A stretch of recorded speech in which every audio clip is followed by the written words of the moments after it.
Now, in relation to the drills are to be conducted every 2 years. Live um, live drill is to be done every 2 years. Now, in the absence of that drill, let's say, okay, so every 2 years, the following year, they would seek to do some sort of tabletop exercise until the second year comes around, then they conduct another drill. Alright? So the last drill that we had for the airport, the last major drill was in 2018. I don't know if persons could recall at the roundabout, the roundabout there, right, to go into New Road area, right there, by the cemetery lot. We conducted a drill there. The scenario was an aircraft that crash landed outside of the airport. So you had the fire trucks on the airport responding to that scene, and we actually had a good blaze of fire there. We had some pallets that we lit up, etc. We had responding agencies come and so forth. So yes, 2 years is the live drill. Every other year is the tabletop exercise. And I'm assuming, based on the fact that we have covered, you're behind for this. Right. So after 2018, we started to be impacted by the COVID around 2020, etc. So that kind of slowed up a lot of activities in the federation. And shift the timetable as well. Yeah. So coming out of the pandemic, we are now looking forward to getting the cogs rolling again. Something else was raised that you were supposed to address, or it was just that was just the main concern? What was the main concern? We want to just focus on that. Oh, there was one individual who was concerned about you guys omitting, because I think you addressed the NEMA aspect of it, right? Oh, yes, you did address it. All right. So we're going to open the lines now. 465-2555. That's 2555. If you have any concerns or questions you'd like to ask Timothy or Ronald, you can do so right. In the meantime, while we wait for all callers to get in this morning with their questions or concerns, anything else you would like to address as it relates to the what do you call it, the increment, I hate putting down something again. Incident command system. Let's take this call. Good morning. Hi. Okay, well, we'll do that another time. We're live right now. All right, so just for the record, now is not the time to get in with your birthday greetings and showers. We'll get to you eventually. We have 4 lines here, so be patient. As it relates to now, though, we will entertain calls and questions as it relates to this morning show, Fire Talk. Good morning, you're live. Yes, good morning, gentlemen. Yes, good morning. In addition to that body that is there, the regulatory body. Right here. Where is it? For the OECS? International. Oh, international, okay. What part does the play in relation to these sort of things at airports and so forth, and to see how your fire system, fire prevention and fighting system, how they are and so forth? How does the FCC, or what part does they play? All right, thank you for your question. Gentlemen? Yes, we'll get to that question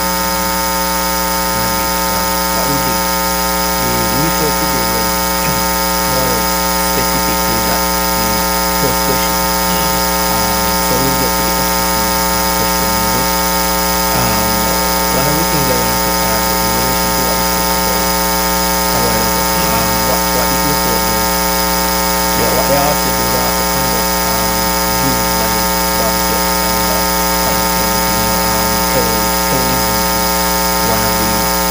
also a threat to our military as well. So you'll find that they will conduct banquets on the terminal side. People coming, at the fire station, we're gonna call that maybe like a banquet somewhere, and there's a banquet, and then we have different agencies, responding to this banquet. And so they have that afternoon of cause. I think I could recall responding to what you have raised. So they have that afternoon of so they have I think they have some measures in place, but like you mentioned, the COVID effort and all this and pause. Yes, but yes, it's a question we'll get to that. Thank you. All right, great. 465-2555. We'll take your calls now. For those of you in the United States and Canada area, 718-577-2916. Good morning, you're on. Yes, good morning. Yes, morning. Good morning. Yes, sir. In relation to the Safety and Security Committee, do you have an idea of the different agencies that comprise that committee? That's the question. I think Foxy he was looking at the note. Alright, so the responding agency. So we broke it down into two categories. So you have the first responders, so immediately after an incident occurs, these are the persons who, at the snap of the finger, would be responding. So we have fire, police, EMS, defense force, airport security. Alright? Now, depending on the nature of the incident, then you will have other agencies responding in support of. So you would have like customs, the health department, Red Cross. If it's a coastal incident, aircraft going into the water, then of course Coast Guard would be called out, and you would have just in the event that there maybe deceased person, then you would have to have some coroners deal with the deceased bodies, and of course NEMA would be a part of the coordinating the efforts of a large scale exercise. Well, not exercise, incident. Good morning, you're live. We lost that call. You can continue. Yeah. Stick a pin. Good morning. Yes, good morning, Victor, and your radio host. The machine thing where you are said, put the text, I start working on it. Like with fire or whatsoever. I talked about it last week, so some machine I have getting from overseas. I'm not quite sure. Some machine in the yard says big text, smoke and some kind of thing. You're talking about smoke detectors? No, a machine you say, I get from overseas. You probably would have to go back and see what was mentioned. I can't recall offhand what exactly you're referring to. All right, but thanks for your call. Let's take this next call. Hey, good morning. Yes, good morning again. Yes, Mark. You realize that we get a lot of partnership and also friendship these days? Yes. Somebody from the US had called in the last year before and suggested to you all that you ought to think about a fire ban or something like that. Yes. Have you all make any move on that as yet? Because truly, sometimes when I'm looking at those ships, I know it happened to other places. I remember them they had a very big fire back in April in Miami, in the port of Miami, where beef was overcome by fire in the kitchen. Yes. I was in the kitchen and we had a terrible fire there. So I want that to happen around here. So I'm just saying that I would have been exposed to from training long time. I used to be with NEMA. and they showed us some things there at the port. So it's kind of, what do you call it, very used in agriculture. How hazardous they are when they're in ship and people go to do some kind of war and kind of fires that could develop.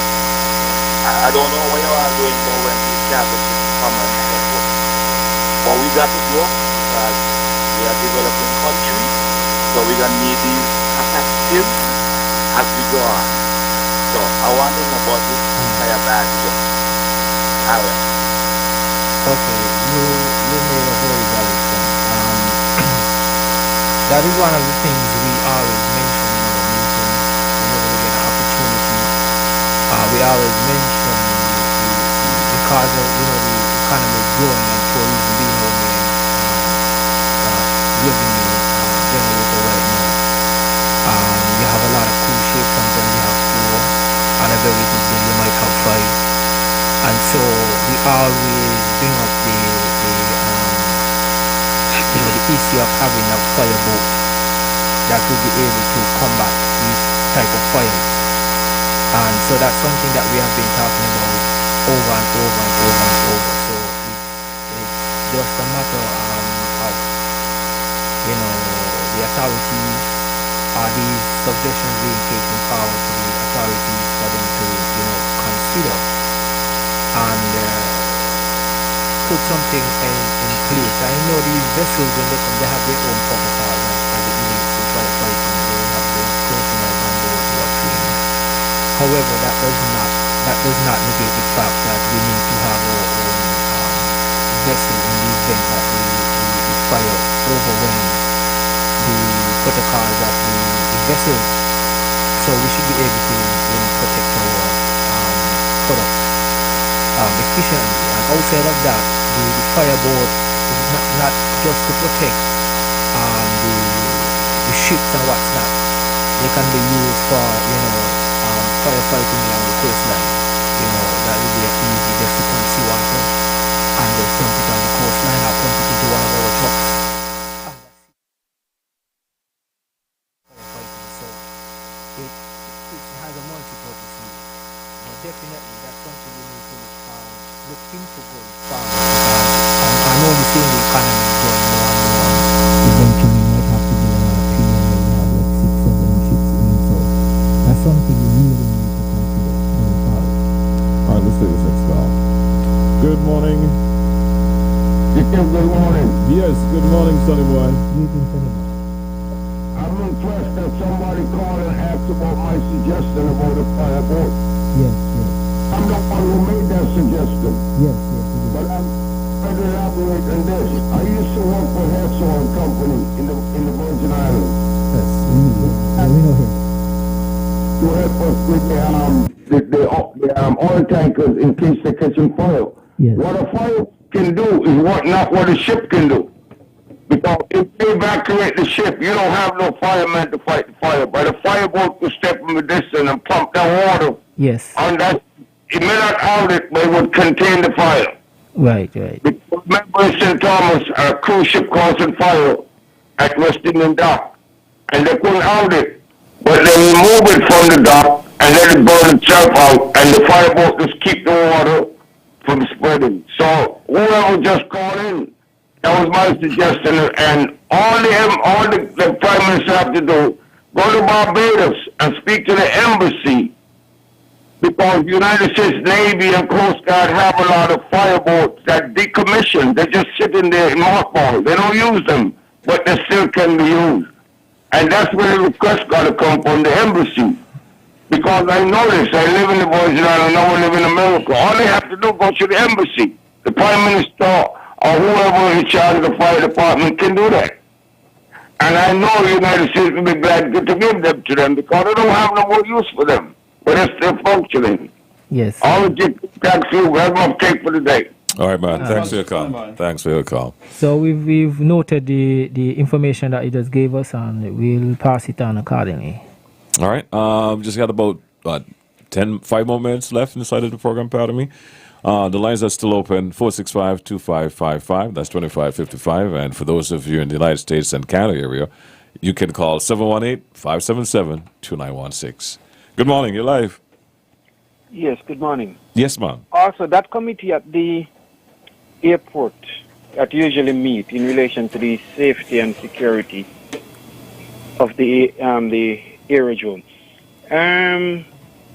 Do you have an idea of the different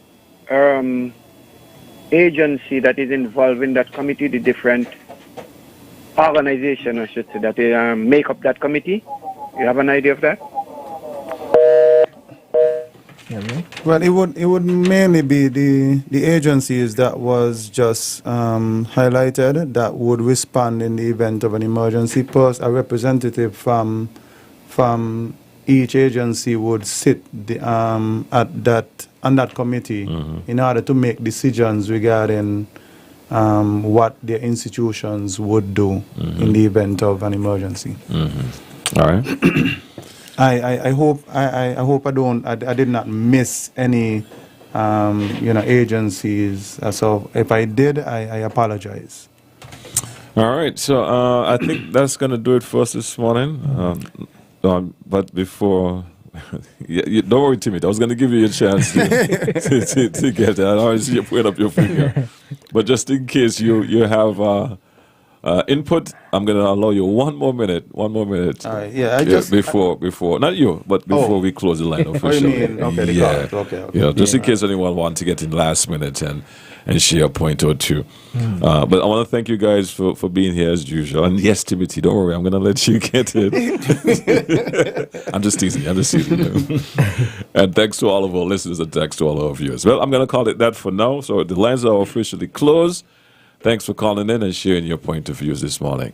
Timothy, the floor is yours. Yeah, I just wanted to highlight that Nevis has already kicked off the ball in terms of their tabletop exercises. They had an exercise about 2 weeks ago. All right. So what we can look forward to in the near future is crisis management training and also incident command training. I hope I didn't jump the gun somewhere. Yeah, look forward to that. Thanks for sharing that. At least the public knows that we are indeed staying, informed and following the requirements and making sure that all agencies are equipped and ready for emergencies in the Federation, which is very important. So, Indeed. regardless if you jump the gun or not, we appreciate you sharing the information. All right, man. Romel, anything from you? Yes, I had quite an interesting encounter at the gas station this morning. Remember, some time back we spoke about whether or not passenger buses should pull up in the gas station with passengers inside. Yes. So I pulled up to the gas station, family inside. I was told you have to come out of the vehicle. We can't fill the vehicle. So I turned to my wife and I said, well, is me and Timothy fault. So rest assured they're not enforcing it. So west side, we had to come out the vehicle and fill the vehicle with it empty, and then we got back in and we left. So at least persons are listening. Yes. And I could not challenge it. No. Was. Yes. Yeah, but I did ask a question just to see how they attended with this one, and I compared, with a minivan with 7 and a passenger bus with 5. Would they ask the minivan person to come over? But she just followed protocol. So, Yes. I was just kind of being, mischief. Yes. Yeah, but they are being compliant. They're complying now, and I don't know if it's because of what they heard here or maybe traffic is stepping down, but they're complying. So which is good. I get a dose. Which is good. Yes. And I hope that will first-hand experience, though, right? I hope that would resonate throughout the other gas stations. If it hasn't done so as yet. Yes, indeed. I think culture was the one who has raised that point. I think it was culture. Yeah, it was culture. It might have been culture. Yeah. So culture, I hope you're listening. They are being compliant. Okay. Yeah. Gentlemen, thanks for being here once again for another edition of Fire Talk. And I'll catch you guys next week, same time, same place? Same time, same place. Same people. Same people. Nice. It was a pleasure. Don't touch that dial, man. We'll be back right after this. We have coming up at the bottom of the hour, Cecil Green from the Caribbean Lotto here in St. Kitts to